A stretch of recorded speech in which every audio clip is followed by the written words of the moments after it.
نحمده ونصلي ونسلم على رسوله النبي الكريم وعلى آله وأصحابه أجمعين.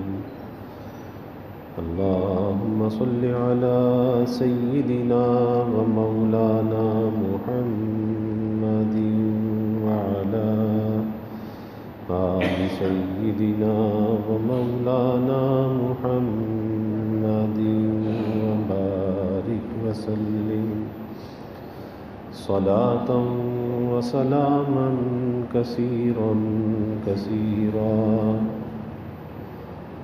توفیق الہی اپنے مرشد پاک کی برکت سے عشاء کی اس نشست میں شمائل نبوی صلی اللہ علیہ وسلم کا درس چل رہا ہے، اور اس نیت اور ارادے کے ساتھ کہ اللہ تعالیٰ اس ذکر حبیب کی برکت سے سارے عالم کو، ساری انسانیت کو کرونا کی وبا سے نجات عطا فرمائے. اللہ تعالیٰ ذکر حبیب کی برکت سے اپنے حبیب کی سچی محبت، آپ کی اطاعت، آپ کی معیت اور آپ صلی اللہ علیہ وسلم کی شفاعت اللہ ہم سب کو نصیب فرمائے.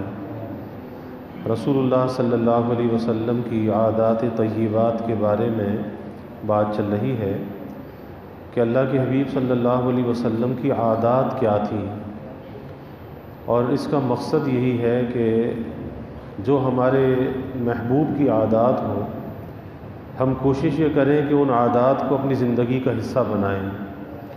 اس سے سننے سنانے سے، اس مل بیٹھنے سے ایک ہی مقصد ہونا چاہیے کہ اپنے نبی کی جو تعلیمات ہیں وہ ہماری زندگیوں کے اندر آ جائیں، اور ان تعلیمات پر عمل کر کے ہم اپنے نبی کے ساتھ اپنی وفا کا اظہار کریں.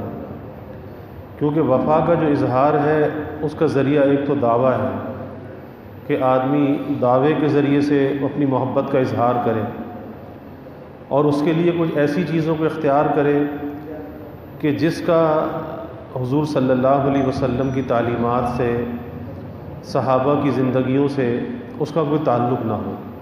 جو ہمیں آج کل نظر آتا ہے کہ جھنڈے لگا لینا، روشنیاں کر لینا، جلوس نکال لینا، اب یہ نمائشی چیزیں تو ہو سکتی ہیں، لیکن اس کے اندر حقیقت موجود نہیں ہے کہ جس کے ذریعے سے ایک آدمی اپنے نبی سے وفا کا اظہار کر سکے.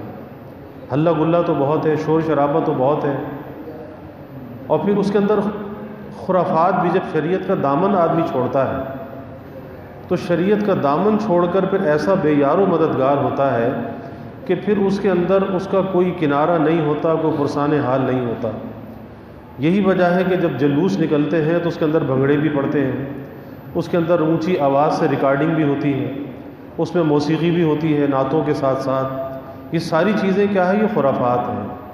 کہ ہم یہ سمجھتے ہیں، بہت سے نادان یہ سمجھتے ہیں کہ اس کے ذریعے سے ہم اپنے نبی کے ساتھ اپنی محبت کا اظہار کر رہے ہیں. تو محبت کے اظہار کا یہ طریقہ نہیں ہے جو ہم نے ایجاد کیا ہے، بلکہ محبت کے اظہار کا وہ طریقہ ہے جو صحابہ سے امت کے اندر منتقل ہوا ہے.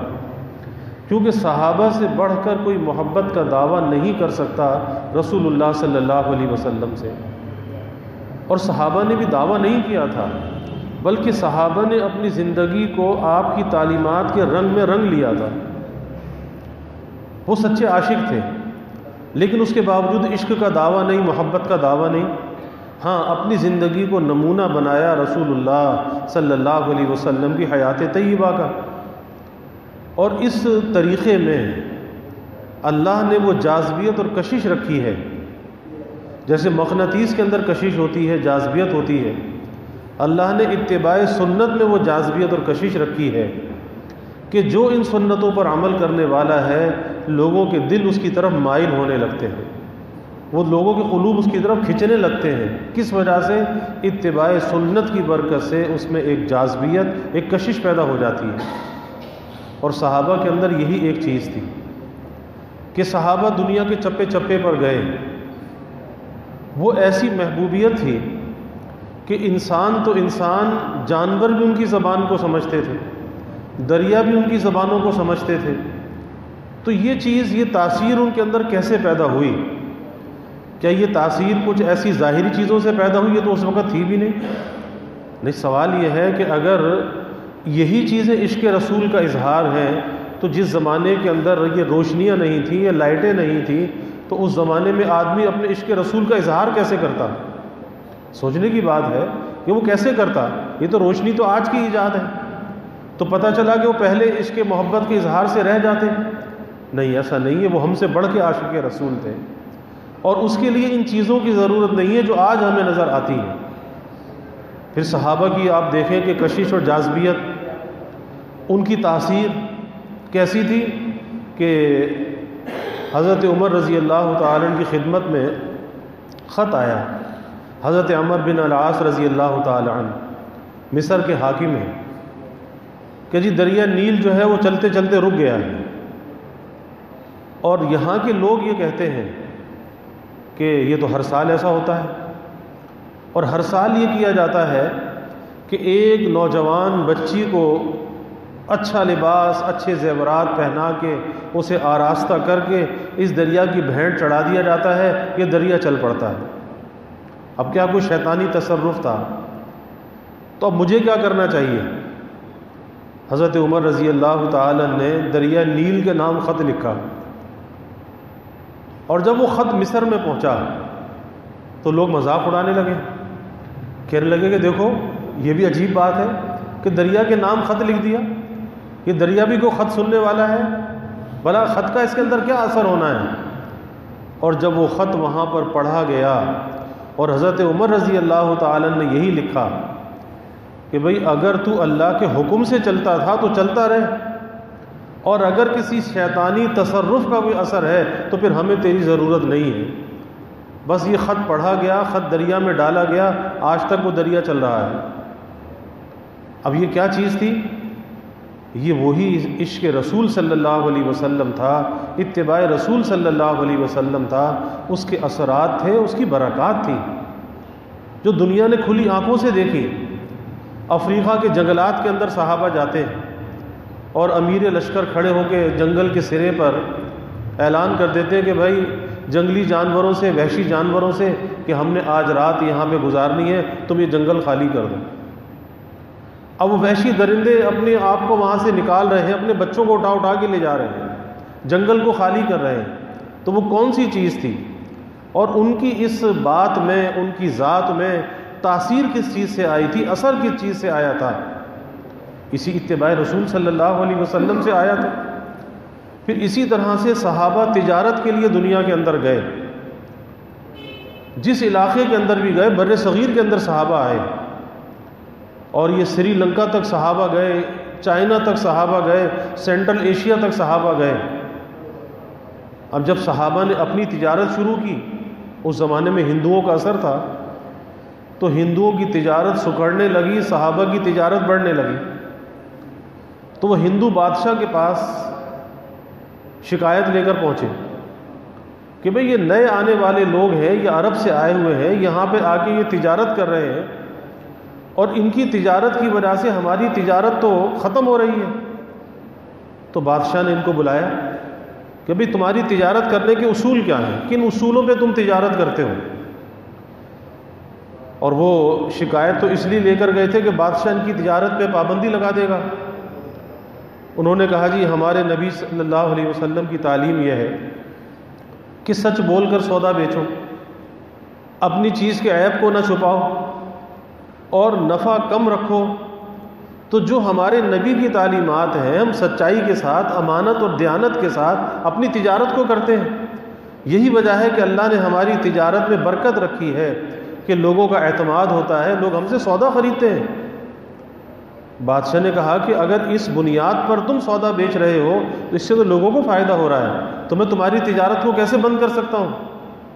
اور وہ جو ہندو شکایت لے کر گئے تھے، بادشاہ نے انکار کر دیا کہ بھائی ان کی تجارت سے تو عوام کا فائدہ ہے، تو یہ تجارت کیسے بند کی جائے؟ تو اس کی یہ برکت ہوئی کہ لوگ اس تجارت کے اصولوں کو اپنانے کے لیے مجبور ہو گئے۔ اور پھر ان تجار کے ذریعے سے جو تجارت کی غرض سے نکلے تھے، ان تجار کے ذریعے سے اسلام پھیلا، لوگوں کے دل اسلام کی طرف مائل ہوتے چلے گئے۔ تو یہ کشش، یہ جاذبیت کس چیز سے آئی تھی؟ وہ تو زبان بھی نہیں جانتے تھے، یہ صرف اتباع رسول صلی اللہ علیہ وسلم سے آئی تھی، اس کے علاوہ کوئی اور ذریعہ نہیں تھا۔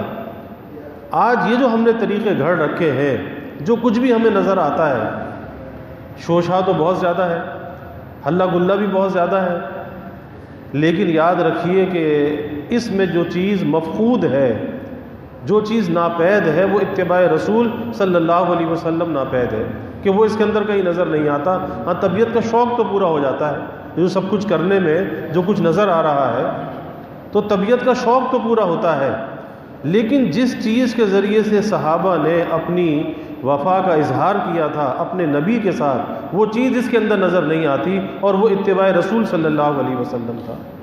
اور یہ بات میں پہلے بھی عرض کرتا رہا ہوں کہ جو اتباع رسول صلی اللہ علیہ وسلم میں لگا ہوا ہے، وہی در حقیقت ذکر رسول صلی اللہ علیہ وسلم کر رہا ہے۔ اتباع رسول کیا ہے؟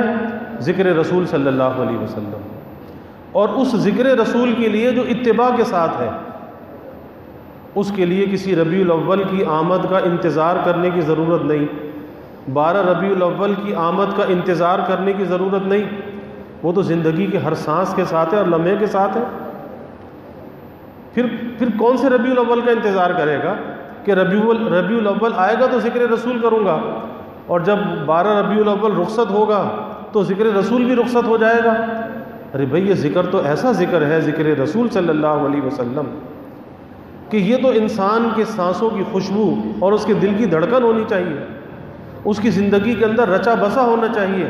یہ کیا کہ 1 سال کے بعد پھر ذکر رسول ہوگا؟ تو پتہ چلا کہ اس کا دعویٰ تو ہے لیکن حقیقت اس کے اندر موجود نہیں ہے۔ تو حقیقت جب ہی آتی ہے کہ جب اپنے نبی کی تعلیمات پر عمل کیا جائے، اور اس کا آسان سا طریقہ یہ ہے کہ سیرت کی کتابوں کا گھروں میں مطالعہ ہونا چاہیے، سیرت کی کتابوں کی گھروں کے اندر تعلیم ہونی چاہیے۔ آسان اردو کے اندر کتابیں موجود ہیں تاکہ ہمیں پتہ چلے، ہمارے گھر والوں کو پتہ چلے، بچوں کو پتہ چلے کہ ہمارے نبی کے طریقے کیا ہیں۔ آج ہمارے بچے غیروں کے طریقے تو جانتے ہیں، کیونکہ جو چیز وہ ٹیلی ویژن کی اسکرین پر دیکھتے ہیں، انٹرنیٹ پر دیکھتے ہیں، سوشل میڈیا پر دیکھتے ہیں، بس ان چیزوں کو تو وہ جانتے ہیں، لیکن انہیں کوئی یہ بتانے والا نہیں ہے کہ بھئی ہمارے نبی کے طریقے کیا تھے، اور یہ تو نبی کے دشمنوں کے طریقے ہیں۔ تو وہ دشمن کے طریقے تو جانتے ہیں لیکن اپنے نبی کے طریقے وہ نہیں جانتے۔ تو جب گھر کے اندر کتابی تعلیم ہوگی اور گھر گھر میں سیرت کا ذکر ہوگا تو ہمارے چھوٹے چھوٹے بچوں کو پتہ ہوگا کہ ہمارے نبی کا طریقہ کیا ہے۔ انہیں کھانے میں، پینے میں، پہننے میں، اوڑھنے میں، سونے میں، جاگنے میں پتہ ہوگا کہ ہمارے نبی کا طریقہ کیا ہے، آپ کی سنتیں کیا ہیں۔ اور اگر وہ جتنی بھی سنتوں پر عمل کرنا شروع کر دیں گے ہمارے گھر والے، ہمارے بچے، پھر اس کی برکات ہے، وہ برکات پھر زندگی کے اندر آتی ہیں۔ اور جو چیز چھوٹی عمر میں، کم سنی کی عمر میں بچوں کے دلوں پہ نقش ہو جاتی ہے، وہ ساری زندگی نکلتی نہیں ہے۔ ہم سمجھتے ہیں کہ بچہ چھوٹا ہے، اسے کیا پتہ، ابھی تو اس کے اندر سمجھ ہی نہیں ہے۔ نہیں، اس کے اندر بہت سمجھ ہے، بڑوں سے زیادہ سمجھ ہے۔ اس کی میموری ابھی خالی ہے، اس خالی میموری کے اندر اتباع رسول صلی اللہ علیہ وسلم کو ڈال دو، اپنے نبی کی زندگی کو ڈال دو، پھر دیکھو ساری زندگی اسی راستے پہ چلے گا۔ اور جب اس راستے پر چلے گا تو وہ تمہارے لیے کیا بنے گا، صدقہ جاریہ بن جائے گا، کہ وہ نیک ہوگا، نیکی پر عمل کرے گا، اور ماں باپ دنیا سے چلے گئے تو پیچھے اس کی نیکیوں کا ثواب ماں باپ کو پہنچتا رہے گا۔ تو اس سننے سنانے کا مقصد یہی ہے کہ ہمیں ان حقیقتوں کا پتہ ہونا چاہیے کہ ہمارے نبی صلی اللہ علیہ وسلم کی زندگی کیسی تھی۔ گزشتہ کل جو آخری بات آئی کہ اللہ کے حبیب صلی اللہ علیہ وسلم بازار سے سودا سلف بھی لے آتے تھے، اور سودا سلف لانے میں کوئی عار محسوس نہیں کرتے تھے، اور یہاں تک ہوتا تھا کہ کپڑے میں باندھ کر اپنا سودا خود اٹھا کر اپنے گھر لے آتے تھے، کپڑے میں باندھ کر، یعنی گٹھڑی باندھی اور اس کو کاندھے پر رکھا اور اس کو گھر لے آئے۔ تو اس طرح آپ اپنا سودا گھر میں لے آتے تھے۔ پھر جب بارش کا پانی برستا تو آپ صلی اللہ علیہ وسلم سوائے تہبند کے سب لباس اتار دیتے اور اوپر کے بدن کو بارش کے پانی سے تر کرتے، کیونکہ بارش کا پانی جو آسمانوں سے آتا ہے یہ طاہر اور طیب ہے، اور حدیث میں آتا ہے کہ اس برسات کے پانی میں اللہ نے شفا رکھی ہے۔ تو اگر ایسا موسم ہے کہ وہ پانی اس کے لیے نقصان دہ نہیں ہے، جیسے سخت سردی میں آدمی نہیں نہا سکتا، لیکن چند چھینٹے تو اپنے بدن پہ ڈال لینے چاہیے، حضور صلی اللہ علیہ وسلم سوائے تہبند کے باقی کپڑے ہٹا دیتے تھے اور اپنے بدن پر بارش کا پانی ڈالتے تھے کہ اس بارش کے پانی کے اندر شفا ہے۔ اسی طریقے سے وہ بارش کا پانی کسی برتن میں جمع کر لیا جائے تو اس کے پینے کے اندر بھی اللہ نے شفا رکھی ہے، اور اطباء یہ کہتے ہیں کہ بہت سے لا علاج امراض میں اگر بارش کا پانی استعمال کیا جائے اللہ تعالیٰ نے اس میں شفا رکھی ہے، اور لا علاج امراض کو اللہ تعالیٰ دور فرما دیتے ہیں اس بارش کے پانی کی وجہ سے۔ اور ایسا بہت سے گھروں میں پہلے ہوتا تھا کہ بارش کا پانی کسی صاف برتن میں جمع کیا، اسے بوتل میں بھر کے رکھ لیا، اسے برکت کے لیے عام پانی میں بھی استعمال کیا اور اپنے مریضوں کو بھی پلایا، تو اللہ تعالیٰ نے اس کے اندر شفا رکھی ہے۔ پھر حضور صلی اللہ علیہ وسلم کی عادت مبارکہ تھی کہ جب آپ صلی اللہ علیہ وسلم کسی کو خط لکھواتے تھے، اور آپ نے مدینہ طیبہ ہجرت کے بعد پھر یہ سلسلہ شروع فرمایا کہ جتنے بھی سلاطین تھے، بادشاہ تھے جو غیر مسلم تھے، ان تک آپ صلی اللہ علیہ وسلم خط کے ذریعے سے دین کا اور اللہ کی توحید کا پیغام پہنچاتے تھے۔ وہ روم اور فارس کے بادشاہوں تک بھی پہنچایا، وہ حبشہ کے بادشاہ تک بھی پہنچایا، وہ شام کے بادشاہوں تک پہنچایا، تو جہاں جہاں تک بھی بادشاہتیں قائم تھیں وہاں وہاں آپ صلی اللہ علیہ وسلم نے اپنے سفیروں کو بھیجا اور ان کے ذریعے سے خطوط کو بھیجا۔ یہی وجہ ہے کہ جب آپ نے روم کے بادشاہ کے پاس خط بھیجا تو وہ روم کا بادشاہ نصرانی تھا، اس نے جب وہ خط پڑھا تو اس خط کا بڑا ادب اور احترام کیا، اس خط کو چوما، آنکھوں سے لگایا، اسے سر پہ رکھا،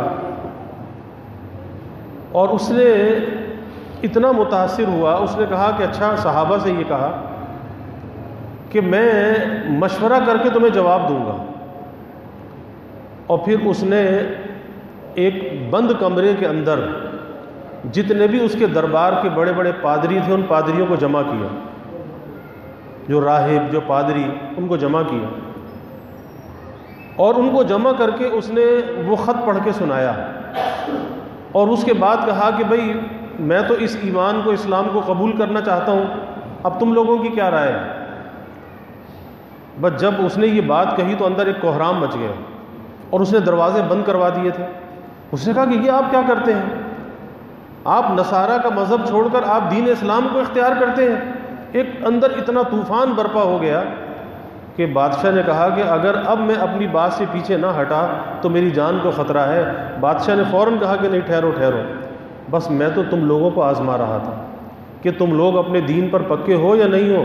بس جب معلوم ہو گیا کہ تم اپنے دین پر پکے ہو تو میں بھی دین سے ہٹنے والا نہیں ہوں، یعنی نصارہ کا مذہب میں چھوڑنے والا نہیں ہوں۔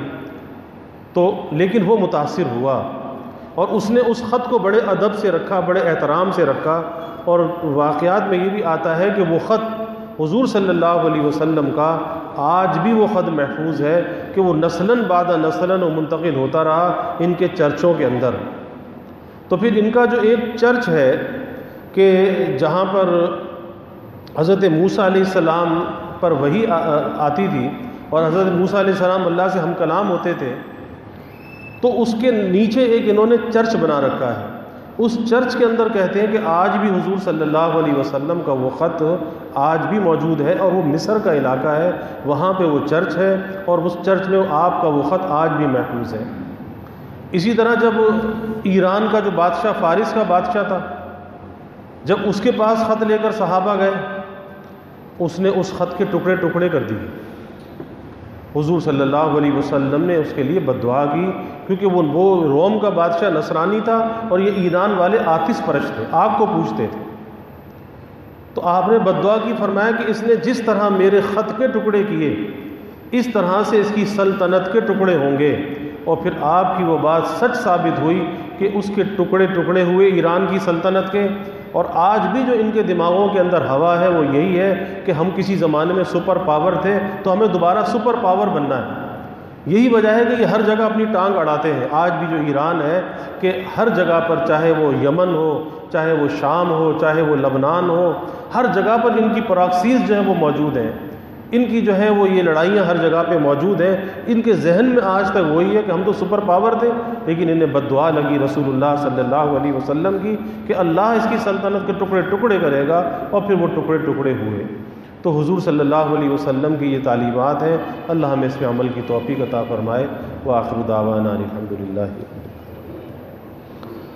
الحمد للہ رب العالمین والعاقبۃ للمتقین والصلاة والسلام علی اشرف الانبیاء والمرسلین اللہم صل علی سیدنا و مولانا محمد وعلی آل سیدنا و مولانا محمد وبارک وسلم۔ ربنا آتنا فی الدنیا حسنہ وفی الآخرۃ حسنہ وقنا عذاب النار۔ ربنا اتمم لنا نورنا واغفر لنا انک علی کل شیء قدیر۔ اللہم اعنا علی ذکرک وشکرک وحسن عبادتک۔ اللہم وفقنا لما تحب وترضى من القول والعمل والفعل والنیت والہدى انک علی کل شیء قدیر۔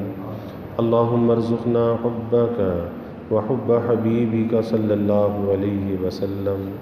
اللہم ارزقنا شہادة فی سبیلک واجعل موتنا ببلد رسولک۔ یا اللہ یا رحمن یا رحیم یا کریم یا ارحم الراحمین یا اکرم الاکرمین۔